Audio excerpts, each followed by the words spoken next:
Hey guys, welcome back to World of Warships. Today we're taking a look at the Victoria, the first battleship with a burst fire. This is an extremely powerful tool that can net you a lot of damage, and this is going to be a tier 9 Spanish battleship. But before we take a look at it today, I gotta talk about some of the unique features of this update, a bit of a PSA. First, how do you actually get this ship? Well, in the armory here, you can obviously gamble on it if you want to, but know that you have the option of getting one of 3 ships here. And it's not the best odds, so I would not recommend doing this if you're interested in getting this ship. Personally, if I was interested in it, I would do either the doubloons here, or I would go to the premium shop on the website and spend the real cash there. Otherwise, you're not guaranteed to get it or anything you are actually looking for here. And this doesn't necessarily impact the Victoria, but if you're interested in the new special commander for the Pan-American line, well, you get a few crates from gambling on this, but there are other ways. If you go to the featured tab and you scroll down, this is where you're going to see it here. These are the ways to get these containers. And from this, you're going to get one map piece. That is it, one puzzle piece. And over here in the Profiles Collections tab, we'll see that collection here. There's 60 pieces in total. And when you click on one, you'll see that it requires one of whatever this currency is to get that mosaic fragment. And this is not the same as a duplicate. This is something that caught me off guard. I was initially praising Wargaming in this update, saying, how good is it of them to not require you to have multiple duplicates to actually get one progress point on this mosaic, especially considering it's a special commander that's going to massively buff any ships on this line. But then I looked a little further. In fact, I didn't realize, my chat told me that it's actually a 3-to-1 ratio. I was shocked. I went on a whole, I don't know about rant, but I was praising Wargaming, I won't lie. And I was rather upset when I realized I'm not anymore. It's just disappointing is what it comes down to. So just know that it's going to require 3 duplicates to get any sort of progress here. Unfortunate, because there's 60 required here. This commander is going to give you massive buffs to your main guns, torps, and secondaries on 175 hits, as well as your combat instructions, giving them back 20% of their progress after their second use, and every other time after that. Very, very strong mechanic here, and it's going to take you a while to get through this collection. Much like Sansonetti, I believe these crates will be available later for coal, but it still means you need to purchase a lot of crates with these in-game resources.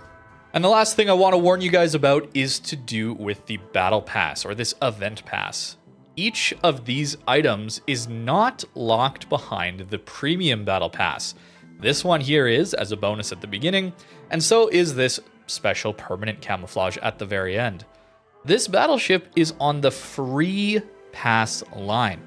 You might not realize that since it's gold here. I believe it's gold to signify that it becomes a special ship as an early access ship, allowing you to move commanders freely. But just know that you don't have to actually buy this battle pass to get early access to the tier 8 at the end of it. And if you're wondering how to get this specific currency here, it's all about the anniversary update. You can spend some of it on the Rochester here or on a camo. Of course, these boxes might be appealing to you, as well as some super containers. But to see how to actually get them, you go to the Festive Rewards tab, and you'll see all of your ships here that are available. And you'll notice that there are festive tokens tied to each one. Typically, you have to play the ship in order to receive those tokens. But in this case, you do have the option to earn multiple ships worth of tokens for every ship you play. It really depends on how many ships you have in port. So if you have more ships, you'll get more rewards per ship played. And by the looks of things, there's a base XP meter here. So it's not a cutoff line of did you succeed or not. There's no pass fail here between base XP like it has been in the past. I actually think this is a really cool idea if it works the way I think, where all of your base XP is added. You could earn 2 bars worth of base XP or more in a game. if you get over 2,000 base XP. But if you get less, your progress is still counted. And then once you've done that, depending on the number of ships you have in your port, each time you fill up this bar, you'll get access to take some of the rewards from other ships that you maybe don't want to play. Or if you have so many of them, yeah, you might want to do that anyway, just to speed up this process. And all your ships from tier 5 to tier 10 are going to be giving you those festive tokens. But if you have some super ships, those will give you a little bit of steel.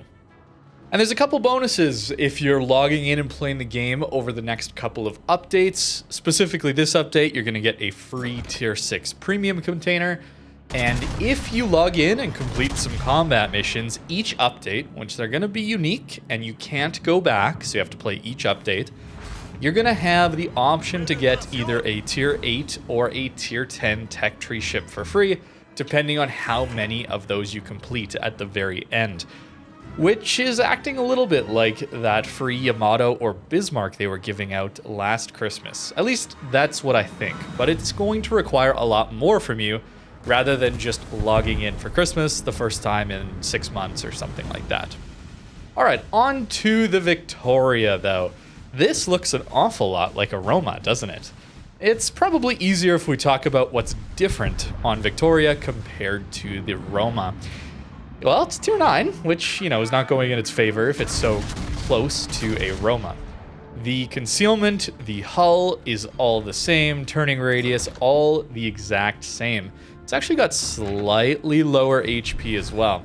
As for the main guns, they're the same outside of your range. So you're getting 23.9 kilometers of range instead of 18, standard battleship dispersion, and 2.0 sigma instead of 1.8 sigma, which is the tendency of the shells to go towards the center of where you're aiming.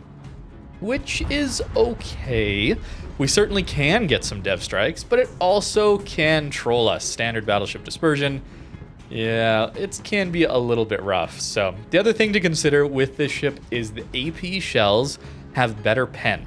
That's the only difference, but it certainly is nice to have a little bit better pen, and we'll see that in a little bit here compared to the Roma. HE shells exactly the same, so only a 24% fire chance. Not amazing. Secondaries are not going to be used, of course.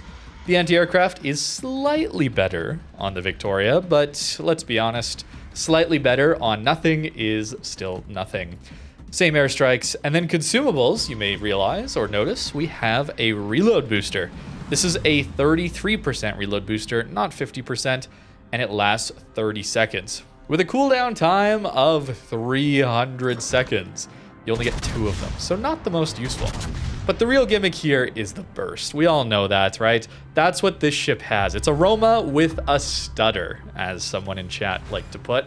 And I like that description of this thing. It's pretty good, actually, when you're dealing with some of your own tier ships, down tiers. The concealment is excellent here, allowing us to turn away and get into a kiting position after we lose most of this flank. And that's good news, right? We do have some reasonably powerful guns, but in exchange for using this burst fire, we do give up 25% alpha damage. So anytime you're using it, your alpha damage is cut. So from 12,000 alpha damage on this AP, you're going down to 9,000, which is still good. You can still get dev strikes. You can still do good damage, but it's not amazing. 12,000 alpha damage is not amazing at all at tier 9 anyway. So cutting that down, it hurts a little bit. I won't lie, it hurts a little bit. 2.0 Sigma as well should be helping us reasonably well. But again, it's standard battleship dispersion still. This is no battle cruiser dispersion or anything like that. I found this reload booster also mainly functioned as a way to get back to a standard or normal salvo from this burst fire. You have such a long reload after your burst fire. It's like 46 seconds, I think, with reload mod. The base being 53 seconds on it. So it's a long time. And in a situation where you burst fire and then you need your guns again, I think that's going to be the best use for these reload boosters. Anytime you're needing extra DPM or damage into a broadside target, I think generally that's what the burst fire is going to be for. And it works out okay. I had some okay games in this thing, don't get me wrong, but this is not by any means a very strong tier 9 ship. It's a very cool gimmick. It's very interesting, and As time progresses, I would not be surprised to see this on more ships, maybe a Spanish battleship line. That could be pretty cool. But for now, it's not all that amazing. Let's compare it to some tier 9 battleships now, other tier 9s. Well, detection is actually really good. You have the 3rd best detection out of all tier 9 battleships. Excellent. You also have the 3rd worst HP pool out of all tier 9 battleships. Not amazing. But again, Roma armor is pretty good, especially when you're bow in. I'm going to do some serious tanking in a later clip, but that is a big strength of this thing. When you're kiting, your turret angles aren't all that amazing, so you are going to have to deal with taking more damage while kiting. 39 degrees, and you got a bit of a shot trap. There's a nice burst fire getting us 18,000 damage, so even with that reduced alpha damage, still pretty good. 381mm guns, of course, overmatch a Nagato, so maybe not the most impressive thing to do, but still, that's what we should be expecting. I mean, we're top tier here, beating up on the poor tier 7s. Long reload, though, in between, so you really do commit to this burst fire. I'm not sure about the exact DPM difference, since you are getting 2 salvos sooner than you otherwise would, if you consider it to be a 46-second, plus the 2-second cooldown between burst salvos. 48-second reload to get 2 salvos, rather than the, 52 seconds, maybe, somewhere in there. It's a little bit quicker, but again, that 25% reduced alpha damage probably means you have slightly less DPM. You can, though, desync your turrets and use some of your turrets as a burst and maybe other turrets as just the standard DPM, the standard reload, which is kind of cool. You can do that if you're only doing a single fire, or maybe you only have your front guns or your rear gun available to burst, waiting on those front guns or rear guns. Pushing in, it's a 32-degree angle broadside you got to give, so a little bit vulnerable. Roma does have a bit of an exposed citadel, even with the good armor, but still very, very tanky when you're pushing bow in. We do have to respect the torpedoes here, and also hello, Dragon. I apologize for not saying hi in game. I was a little bit busy. But this ship did all right here. Dispersion is not great on that first salvo, but we have a burst, so it allows us to get even more damage in on this guy. Should you use AP or HE into destroyers? Traditionally, I've been thinking that you use HE at close range into broadside destroyers. You can guarantee the hits on the hull, and that's when you're going to do more damage with the high explosive. The AP is really good at longer ranges into angled destroyers. That way you're not dealing with hitting modules on top of the DD and doing no damage with your HE. In this game, though, I'm actually going to do a bunch of HE damage to a Groningen later on, and it would have been better to use the AP, funnily enough. That just basic 10% alpha damage, it does all right. Here we go. Should be finishing him off now. There it is. So a little bit of burst fire, a little bit of standard reload can be nice to prevent people from getting too comfortable around your ship. That desync is pretty interesting to play around with. Let's continue comparing though, right? Our AP salvo weight. Not that that's everything, but we're in the bottom half, certainly. The salvo weight here is not amazing. And I would say that's totally fine to bring a tier 8 up to tier 9 with low alpha, low HP pool, and all these things to get this burst fire. I think that'd be really cool if the burst fire didn't cut your damage by quite so much. I still had good games, don't get me wrong, but it still felt like I was playing a tier 8 plus or maybe a tier 9 minus, right? That's kind of how it felt when I was playing this ship. And to be fair, I haven't played too much of this ship yet, really just the first day here after this update. But someone asked me in this match particularly, would you rather play a Marco Polo or a Victoria? And that's a really difficult question. Marco Polo SAP is very, very powerful, but that's also a ship that feels like it has very low HP for a tier 9 and relies on its armor to tank, which isn't always going to work out for you as a tier 9, especially if you get into some up tiers, carrier games, that kind of thing. And I don't know, man, this burst fire is pretty cool. It's more interesting than the Marco Polo SAP, but Marco Polo SAP, I would say, is probably a little more consistent. Notice the dispersion here. Perhaps it's unlocked, maybe the bump there changed things, but that can happen. and it feels a little bad. 2 million potential damage though, not too bad, right? We're tanking here in this tier 9 game. It's not always going to give you the perfect salvos, but it can. It's still a battleship. Look at that dispersion. Unfortunately here, I think I just miss entirely. The Sejong is aware. He's waiting for our reload. We have a pretty long reload now, so something to consider when you're using the burst is you have an even longer reload to give cruisers or whoever you're fighting more opportunity to turn away or maneuver, get out of a bad situation. You're very much committed to it, but this Sejong appears to be just staying broadside, so we might reload in time. Here, finally, I actually get my reload booster back. It took quite a long time, didn't it?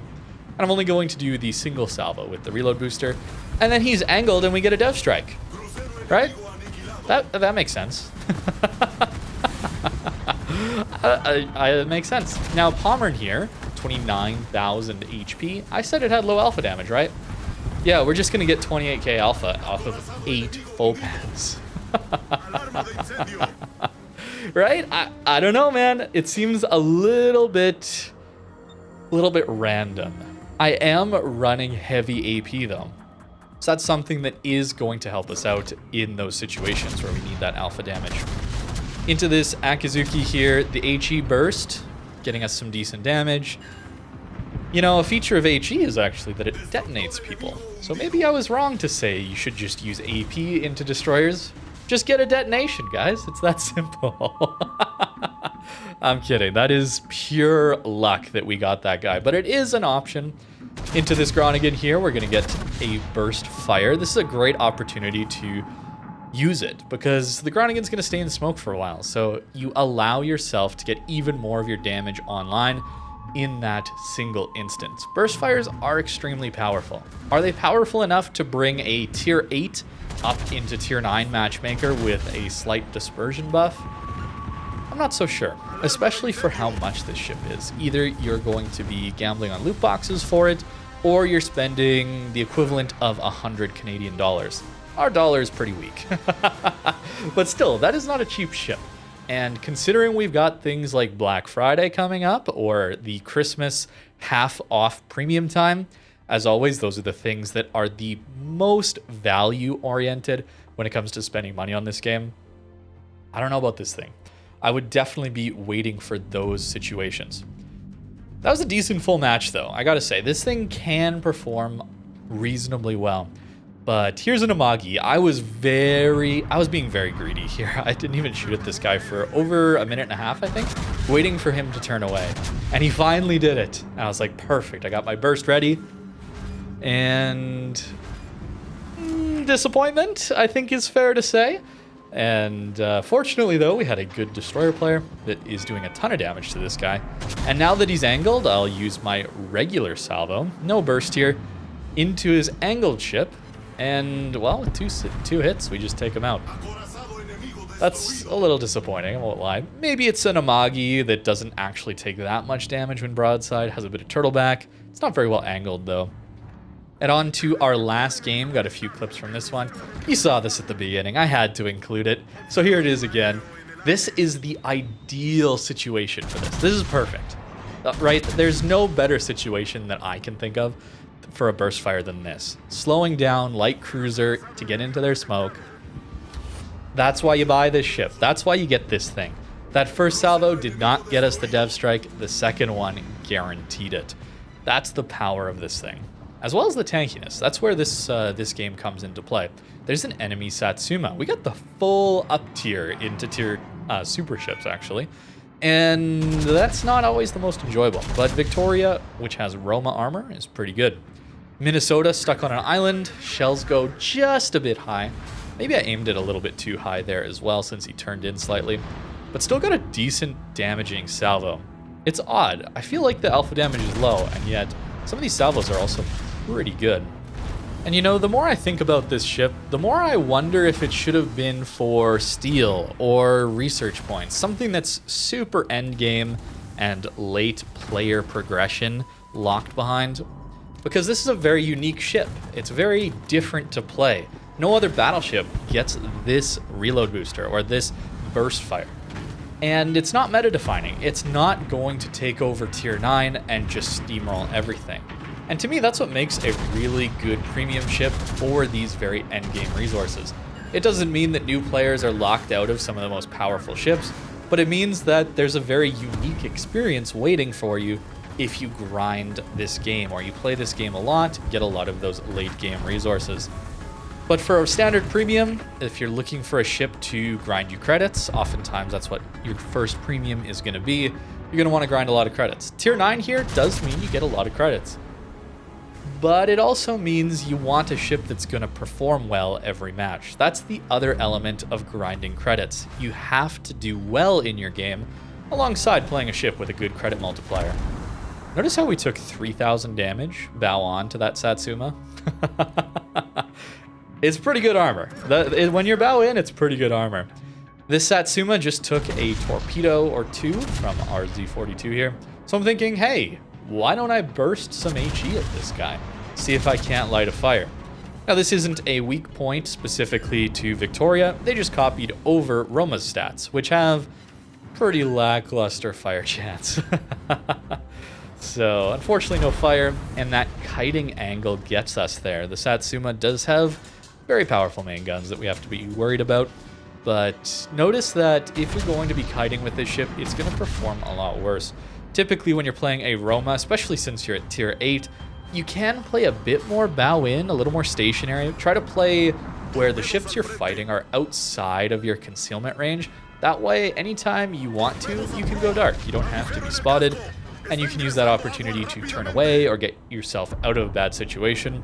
But if you do want to engage, it allows you to just kind of hang out bow in without having to worry about being so fully committed, since bow in is really where your best armor is at. We take a torp from the small end, and that pops our damage control here, which is going to result in some fires, I'm sure. But we have such a tiny superstructure here that small end's going to struggle to do that much damage to us. I'm a little more focused on the Satsuma here, since I think my teammates can deal with a half-health small end much easier than maybe a Satsuma who's able to take out our Victoria and myself, as well as the GK. GK is not particularly healthy at the moment, so that's where I'm deciding to just ignore this small end here. We slow down and turn in just a little bit to hopefully throw off his aim, and with 7,000 HP left, we should be able to finish him off. Another pretty good game, I gotta say. It didn't do too bad, but I'm very concerned that this ship is just going to be a little bit too weak for a normal player or average players to get, and a little bit frustrating when you're playing what is a slightly buffed tier 8 into some super ship matchmaker. That's kind of my overall thoughts, but you'll have to let me know what you think in the comments down below. Although I guess we should probably take a look at the build, since I was running a few upgrades that aren't quite so standard. Because my main complaint was going to be the alpha damage on this ship, especially with that reduction when you're using that burst fire. Yeah, I'm running the greedy, super heavy AP, furious build. You have to be very careful about not eating too many fires. You lack fire prevention here. You could always move emergency repair expert over. This is very greedy. You could certainly run the standard build here, getting yourself fire prevention as well as basic survivability. You're very tanky then. But since I lacked a little bit of damage, I really like this. Brisk is excellent on this ship because of our amazing concealment. You're going to get a lot of value out of it. As well as grease the gears, in my opinion, being not necessary, thanks to our 34 second turret traverse. That's thanks to our reload mod, which is a buff as well. I gotta say that too. Roma at tier 8 does not get access to the amazing 6th upgrade slot, so a bit better reload as well is something to consider on this ship compared to a Roma. But that's what all tier 9s would get anyway. Very tank focused, of course, even running things like damage control party mod 1. And that burst fire is pretty good. It has its trade-offs though. That alpha damage reduction is kind of rough. It means you do need to land even more Citadel hits, which sometimes won't happen thanks to standard battleship dispersion. On the topic of armor, I mentioned already that it's pretty good. You got half an icebreaker, but when you're angling to get your rear turret as well, it does help out quite a bit. 375 on the outside of this ship, and it's got some space to the Citadel. But that is an above water Citadel. It's hard to see, but the line is about here. It is an above water citadel here. Not really any special angling there, so you do have to be a little bit careful about showing too much broadside. You do have this shot trap here as well when you're kiting. Superstructure is very small, which we do like for a tanking ship overall. But that lack of HP at tier 9 is a little bit painful. I won't sugarcoat it. That's not good. But that's about it for the Victoria, and this new update's pretty cool. There's a lot of fun new stuff, and for those of you that made it to the end, a little sneak peek. Libertad is insane with the new buff. The maneuverability, I mean, it's well, you'll see. You'll see. Thank you very much for watching, and have a great rest of your day.